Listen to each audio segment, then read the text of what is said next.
Now, on the earnings call, to me, John, it sounded like you backed away a little bit from the idea that a Sprint T-Mobile deal is the only way. Is that just me? I backed away. First of all, you know me better than to see me back away from anything. I think what I've done is I've been very consistent on this topic. I won't comment on any specific transaction for the company, never have. I've always been consistent that in the long term, if I really want to bring long-term competition and lead this entire industry in the United States, scale is important, capital is important, and one of the accelerants could be a transaction inorganically of some type.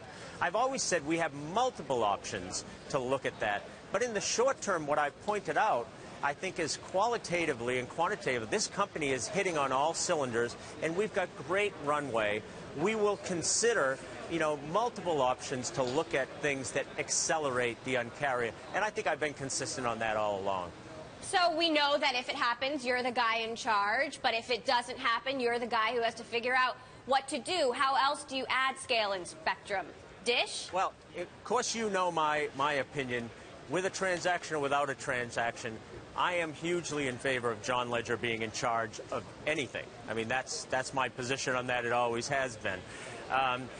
Listen, I said many times, there are multiple players, multiple options for the company, and I'm not going to comment on any specific one, but you can figure out how do you get scale, how do you get spectrum, how do you get capital. One way is to move aggressively the way we are and to raise capital, participate in the auctions, and then various accelerants exist. They exist internationally, they exist domestically, and I think you should be clear. There is great interest in T-Mobile, and we'll consider any option that exists for the shareholders.